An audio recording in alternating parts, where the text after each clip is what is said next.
Hello friends, welcome to coconut kitchen. எல்லோரும் எப்படி இருக்கீங்க? நம்ம இன்றைக்கி வெண்பூசணி ஜூஸ் எப்படி பண்ணுறதுன்னு பார்ப்போம். பொதுவாகவே இந்த பழத்தை திருஷ்டி பூசணியாக யூஸ் பண்ணுவாங்க. இன்றைக்கி நம்ம அதில் என்னென்ன சத்துக்கள் இருக்குது, அதை எப்படி ஜூஸ் செஞ்சு சாப்பிட்லான்னு பார்ப்போம் இந்த வீடியோவில். பூசணிக்காயை அடிக்கடி உணவில் சேர்த்து வந்தோம்னா நமக்கு பல்வேறுபட்ட நன்மைகள் கிடைக்கிது. உதாரணமாக கண் பார்வை நமக்கு சிறப்பாக தெரிகிறதுக்கும், உடம்பில் நோய் எதிர்ப்பு சக்தி அதிகமாகிறதுக்கும் இந்த காய் உதவி செய்யுது. அதே மாதிரி குழந்தைகளுக்கு கொடுத்து வந்தோம்னா அவங்களுக்கு நல்ல ஞாபக சக்தி கிடைக்கிறதுக்கு இந்த காய் ரொம்ப உதவி செய்யுது. இதில் பார்த்திங்கன்னா vitamin C, vitamin B, calcium, potassium, இரும்பு சத்து, பாஸ்பரஸ், மெக்னீஷியம் போன்ற சத்துக்கள் இருப்பதனால இதை அடிக்கடி சேர்த்து வந்தால் நல்லது. ஸோ வாங்க இப்போ நம்ம எப்படி இதை ஜூஸ் செஞ்சு சாப்பிட்லான்னு பார்ப்போம்.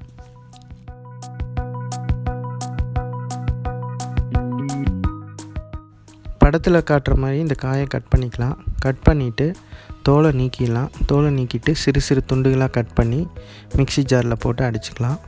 கூடவே சிறிதளவு உப்பு, சிறிதளவு மிளகுத்தூள் சேர்த்து அரைச்சிக்கலாம். மிளகுத்தூள் இதனால் ஏற்பட சளி மற்றும் உடம்பு அதிக குளிர்ச்சி ஆகிறது இதெல்லாம் தடுக்கும்.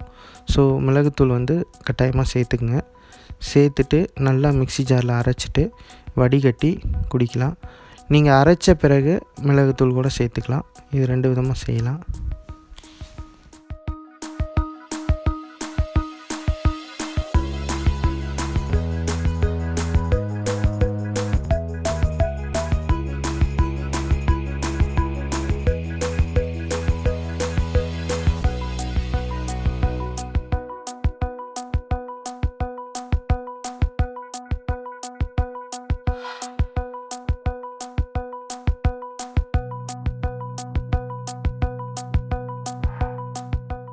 ஸோ இந்த ஜூஸ் குடிப்பதனால பார்த்திங்கன்னா நமது சுவாச மண்டலத்தை நல்லா பலப்படுத்தலாம்.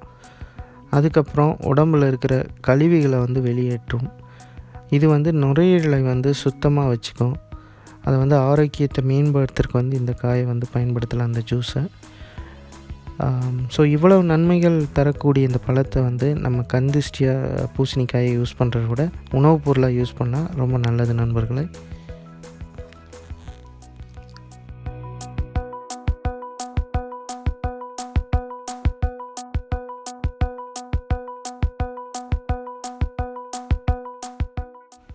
ஸோ இந்த மாதிரி ஹெல்த்தியாக நிறையா ரெசிபி வரப்போகுது.